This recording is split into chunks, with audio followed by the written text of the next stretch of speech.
진리는 명확해야 한다. 진리는 일몰과 일출처럼 눈으로 볼 수 있어야 하고 살아있어 증명되어야 한다. 눈으로 확인되지 않는 가르침은 더는 진리가 될 수 없다. 지금 불교는 부처와 중생의 이분법적인 논리를 펴고 있습니다.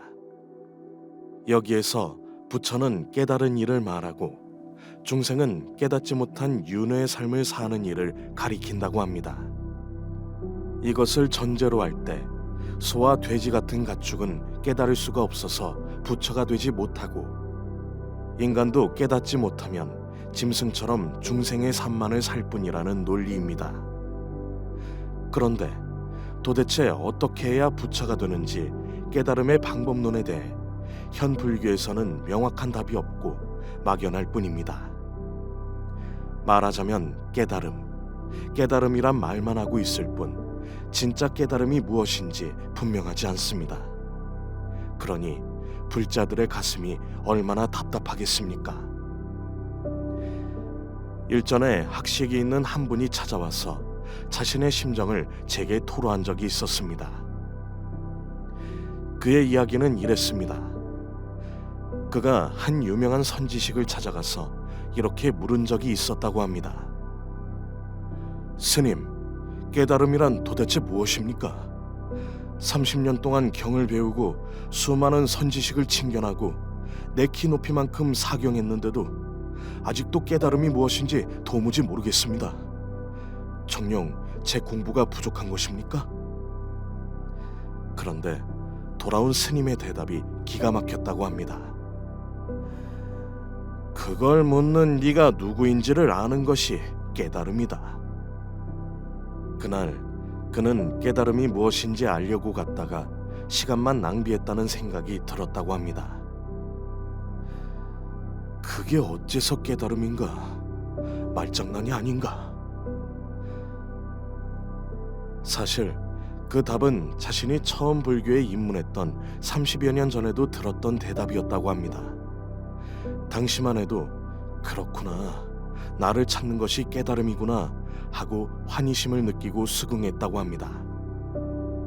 그런 답을 들으면 들을수록 깨달음이 무엇인지 자꾸 의심만 든다는 것입니다. 30여 년 전 자신이 던진 깨달음이란 무엇입니까? 라는 질문에 대한 답이나 30년 후에 지금 들은 답이 여전히 똑같다면 애써 불교를 공부할 이유가 있을까? 라는 생각마저 들었다고 합니다.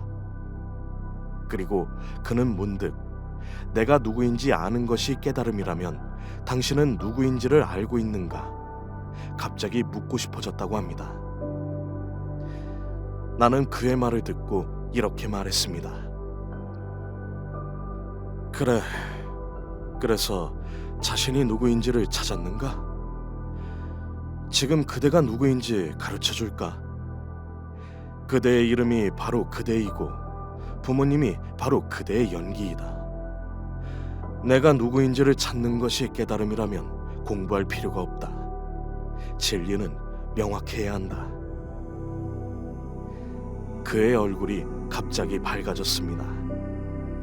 이렇듯 지금 한국 불교는 깨달음의 실체조차 모르면서 자나깨나 깨달음에만 집착하고 있습니다. 진정한 깨달음은 연기에 의한 공사상의 원리를 바르게 깨치는 것이요, 세상에 나를 있게 한 부모님에게 감사한 마음을 가지는 것입니다. 이젠 종교도 바뀌어야 합니다. 한참 시대에 뒤떨어진 선적 어구에만 집착하는 건 부처가 되는 길이 아닙니다. 지금 진정으로 나에게 필요한 것은 막연한 깨달음이 아니라 어떻게 사는가입니다.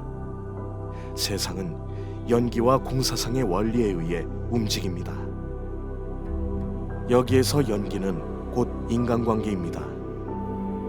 내가 좋은 인연을 만나 좋은 인연을 만들면 그로 인해 자유와 기쁨과 행복을 얻을 수 있습니다.